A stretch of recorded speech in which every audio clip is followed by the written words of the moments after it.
Bienvenidos a Nutri 360, el podcast pecuario de Cargill para Latinoamérica.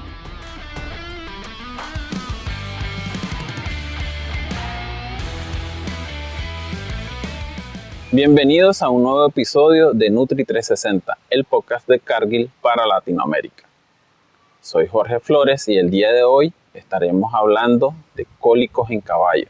Tenemos un invitado especial, el doctor Francisco Blandino, quien nos estará apoyando a desarrollar el tema. Doctor, muchas gracias por acompañarnos. Gracias a vos. Gracias por compartir estos momentos. Nos gustaría que se presente ante nuestra audiencia, nos hable un poco de su trayectoria en la línea de equinos.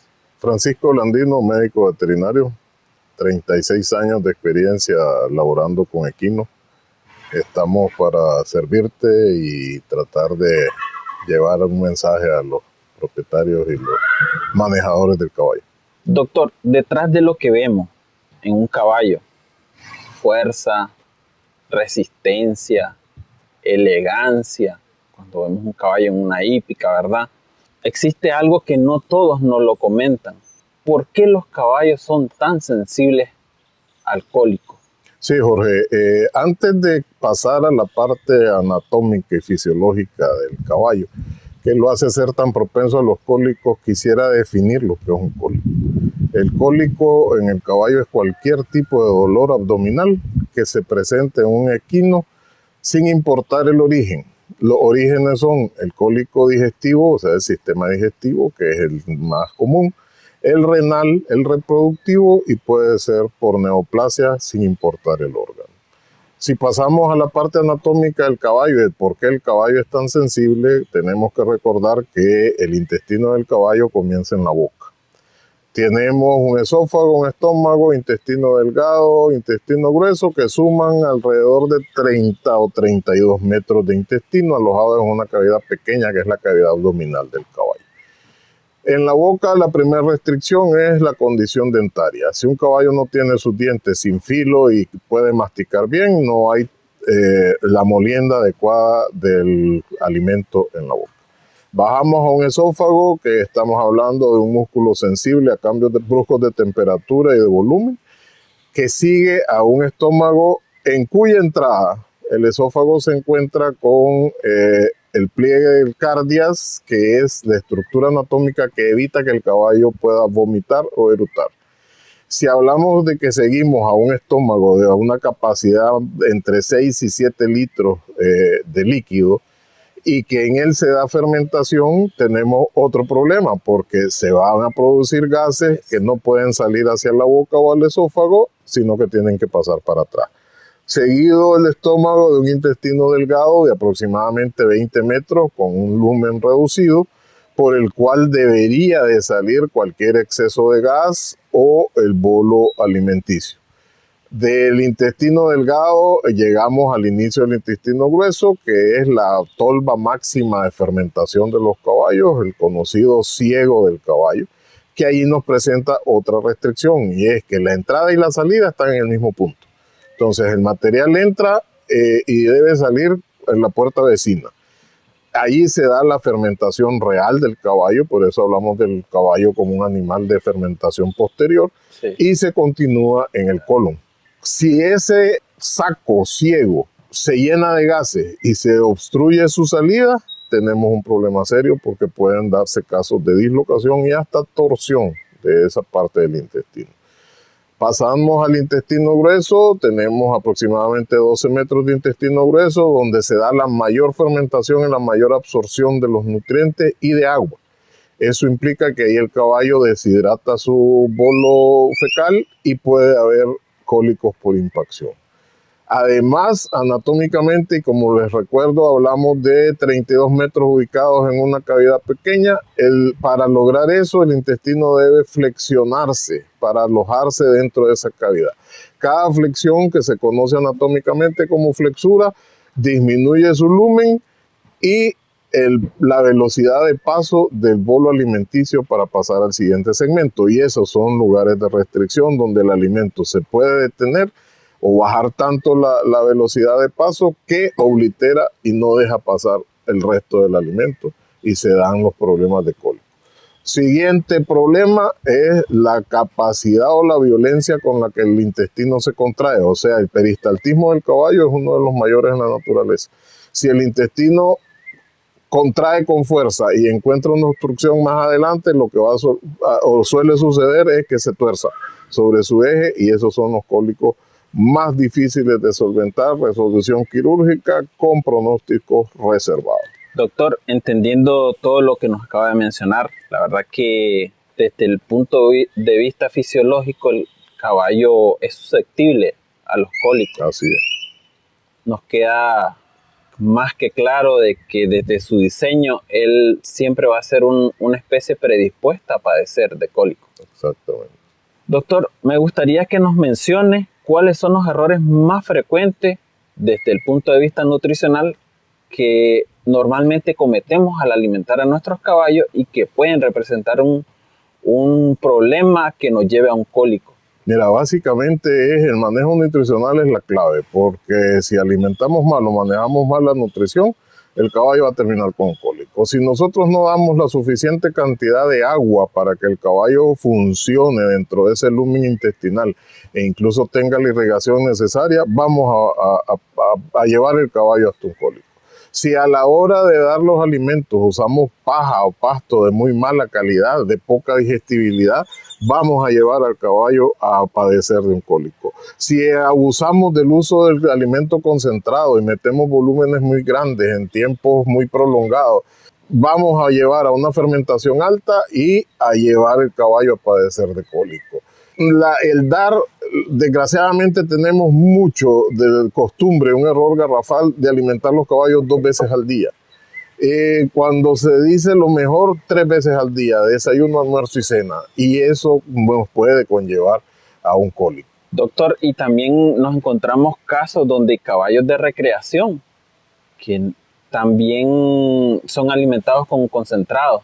Sí, y la parte del manejo por categorías de la alimentación es algo que yo aplaudo en la compañía Cargill, es que ellos aconsejan el uso de diferentes tipos de alimentos balanceados de acuerdo a la categoría de que se trate. No es lo mismo alimentar un potro en desarrollo que un garañón que no trabaja más de 40 minutos o 1 hora por día, a un caballo atleta que trabaja mucho tiempo, a una yegua que está en desarrollo, preñada y parida, o a una yegua que no hace nada, o un caballo capón que no hace nada. Todos ellos tienen una ración diferente, y si no la manejamos, vamos a llevar a los caballos a padecer de cólico. Doctor, acá se vuelve importante identificar, clasificar cuál es el estilo de vida de mi caballo, cuál es la actividad diaria que él realiza, y en base a esto tener las consideraciones para definir cuál es la cantidad de concentrado ideal para él. Jorge, eso es alimentar técnicamente a tu caballo. Si vos categorizás a tu animal y le das la ración con el concentrado adecuado para que él se mantenga bien, estás tecnificando tu forma de alimentar y estás previendo todos los males, uno de ellos y el más grave, el cólico. Doctor, antes de llegar al típico caballo revolcándose que nos encontramos, ¿verdad? Cuando ya estamos ante cólico en estado... En la parte fea. Sí, es correcto, en etapa crítica. ¿Qué señales son las que nosotros debemos de aprender a leer para evitar o prevenir llegar a ese evento? Mira, siempre hay un cambio de comportamiento. El caballo y el caballerango se manejan unidos, y el caballerango conoce el comportamiento normal de cada caballo en la cuadra. Pero si el caballo en la cuadra lo ves retraído al fondo, no se acerca, no se aproxima a curiosear quién está ahí, o de pronto no quiere comer y está sencillamente parado, no se mueve, con los ojos tristes, te está indicando que hay algo. Un caballo que aumenta la frecuencia respiratoria tiene dolor, eso es inevitable. Lo que hay que saber es dónde, pero sí te da un indicativo de que puede ser un cólico. Otros animales estiran el labio superior y lo tiran para arriba en señal de molestia. Te está diciendo que hay un problema de dolor digestivo, porque en cuanto él tira el labio para arriba es porque hay algo en el intestino que está mal. de pronto no están haciendo ejercicio y comienzan a aparecer gotas de sudor detrás de las orejas, detrás de las axilas, en la base de la cola. Y el caballo no ha hecho ejercicio, sencillamente está sudando porque está doliendo. El caballo, siempre que hay dolor, él suda, porque el estrés lo hace sudar. Lo que sigue es el rascar el piso. Estos son los síntomas iniciales, los signos que te dicen, ojo, aquí puede haber un cólico. El caballo de pronto rasca, pero no está buscando nada. Él baja la cabeza, rasca el piso y se queda otra vez estático. Esa es lo que yo llamo la parte inicial de un cuadro de cólico. Después vas a pasar al caballo volviéndose a ver los flancos, queriéndose patear el abdomen con las patas traseras, rascando con violencia, comienza a sudar ya profusamente, todo su cuerpo se baña en sudor, se tira al suelo pero no se revuelca, queda echado sobre el esternón, se vuelve a levantar, repite todo el cuadro, se vuelve a echar, allí te está diciendo tengo cólico. Y es el momento, el ideal sería el momento inicial para actuar, pero en este momento es cuando más se salvan caballos, la segunda etapa. Doctor, entonces siempre vamos a tener señales que nos van a alertar mucho antes de llegar al caballo acostado. Sí, claro, y por eso es que yo defiendo a los caballerangos con experiencia, porque son los que detectan el cólico antes de que sea un cólico de difícil resolución. Doctor, trasladándonos a lo práctico, ¿cuáles serían las recomendaciones que usted nos podría regalar a toda nuestra audiencia del diseño de una estrategia para prevenir cólicos en nuestro rancho, en nuestra cuadra, en nuestro criadero? Mira, a nivel nutricional, el manejo del agua fundamental. Agua limpia en cantidad abundante, de preferencia constante en el caballo. Los bebederos automáticos solucionan mucho, pero con el problema de que también hay que lavarlo, ¿verdad? Que no se les olvide, porque entonces el caballo no bebe. Sí, claro.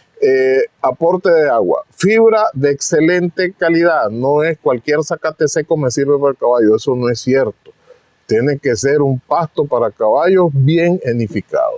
Luego el manejo de alimento concentrado, siempre guardando la relación de 70-30, 70 de fibras, 30 de grano, concentrado de excelente calidad y lo que hablamos de mantenimiento médico, los minerales y los suplementos, eso no va a interferir tanto en el asunto, pero sí el mantenimiento de la arcada dentaria en excelentes condiciones y las desparasitaciones de los caballos en tiempo y forma. Doctor, me queda claro que son principios básicos, aplicables al manejo diario que realizamos a nuestros caballos y que pueden evitar todos estos eventos que son de los principales riesgos a los que los caballos están sometidos. Sí, y otra cosa, Jorge, que no se les olvide, que como el caballo fue hecho para caminar, sáquenlo a hacer ejercicio. No metan un caballo a la cuadra, le dan de comer y el caballo nunca sale a hacer ejercicio. Que salga por lo menos una hora, si no lo van a montar, una hora libre en el picadero, que él se mueva, él sabe que se tiene que mover. Muchas gracias, doctor. La verdad que hoy aprendimos que el aprender a leer el intestino de un caballo puede llevarnos a prevenir la muerte del mismo por un cólico, una de las principales razones que más afecta a los caballos en el mundo ecuestre. Sí, acordémonos que el cólico está categorizado a nivel mundial como el asesino número 1 de caballo. Y lo ideal para cólico es prevenirlo, que no se dé. Eso es todo. Y no se trata de tenerle miedo, sino saberlo identificar y prevenirlo. Y saberlo prevenir, exactamente. Que es lo que se trata esto. Pasamos las normas básicas para que lo prevengamos. No les voy a decir que están exentos en un 100%, porque el simple hecho de ser caballo los hace... Ya los predispone fisiológicamente. Exactamente. Pero por lo menos tratemos de evitarlo. Así estamos. Muchas gracias, doctor, por acompañarnos. Gracias a vos siempre. Siempre es un gusto compartir con usted estos temas, poder compartir con toda nuestra audiencia un poco de su experiencia. Esperamos nuevamente en un nuevo episodio. Estamos a la orden y yo creo que hablar de cólico lleva bastante tiempo y te digo, te reitero, estamos a la orden para que nos volvamos a sentar y sigamos hablando con los amigos de cómo prevenir el cólico e incluso cómo tratarlo en las partes de resolución médica. La parte quirúrgica ya es otra cosa. Muchas gracias, doctor. Para servirte. Y recuerden, si les gustó este episodio, denle clic a la campanita y suscríbase a nuestro canal. Gracias por escuchar este episodio de Nutri 360, el podcast pecuario de Cargill para Latinoamérica. Síguenos en nuestras plataformas para más información.